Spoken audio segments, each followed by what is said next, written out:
Instagram pre autora áno či nie? Určite áno. No prečo? Nechcem sa predvádzať. Pretože je to jedna z mnohých ciest, ako sa prezentovať. Je to veľmi dôležité. Každá sociálna sieť, každá platforma, kde je možnosť vybudovať si nejaké publikum, určite áno. Je to autorové publikum. Treba web a newsletter a celý tzv. Funnel robiť pre autora, alebo sa o to vie postarať niekto iný? Záleží od schopnosti autora. Čo sa týka funnelu, ja som veľmi opatrný. O funneloch určite je nejaká zmienka aj v mojej knihe.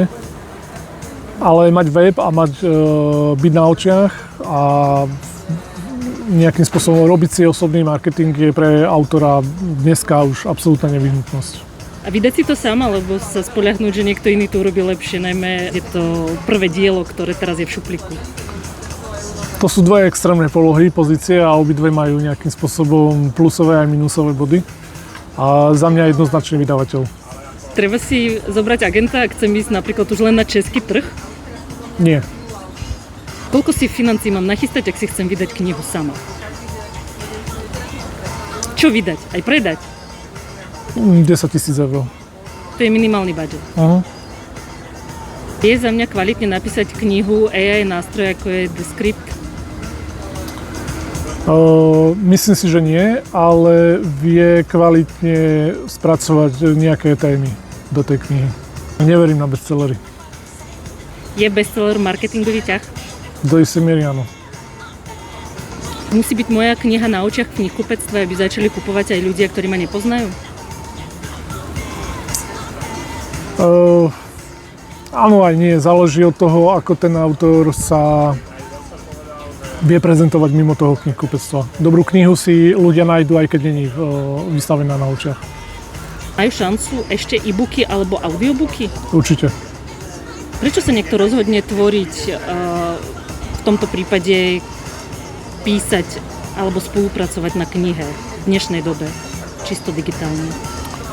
Pretože kniha, tak ako majú digitálne platformy veľa rôznych poloh, kniha je tiež len iná poloha. Knihu nikdy digitálna platforma nenahradí, ani AI, ani proste kniha bude vždycky kniha. Je to podobné ako pri fotografii, ako samozrejme prevláda digitálna fotografia, ale stále existuje obrovský priestor pre analogovú fotografiu a dokonca sa vracia naspäť, tak ako platne. Kniha je niečo ako platňa. Čo robí knižný scout? Knižný scout vyhľadáva nejaké vhodné príležitosti na to, aby oslovil šikovných ľudí, šikovných autorov, na to, aby v podstate spracovali nejakú svoju tému. Ako mám spraviť, aby si ma knižný scout všimol? Dobrú tému v prvom rade a veľmi šikovne a zaujímajú spracovať. A vtedy si myslím, že je len otázka času, kedy takého človeka niekto z knižného biznisu osloví. Ak nemám čas písať knižku, ale chcem, aby sa o mne dozvedelo a aby tento formát existoval, napríklad, aby som ho mohla dať ako darček svojim deťom, vie to niekto urobiť za mňa? Vie to urobiť ghostwriter, ale písať knihu ako darček pre deti pod stromček mi nedáva zmysel. Je kniha len nejaký ďalší kanál marketingového mixu? Bohužiaľ častokrát áno.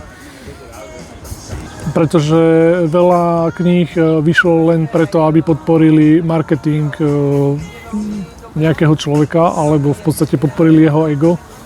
Ale v zásade tá kniha na knižnom trhu nehrá nejakú reálnu úlohu. Ty ešte veríš v knižný trh? Absolútne. Veríš v knižný trh tlačených, papierových, voňavých kníh? Absolútne, jednoznačne.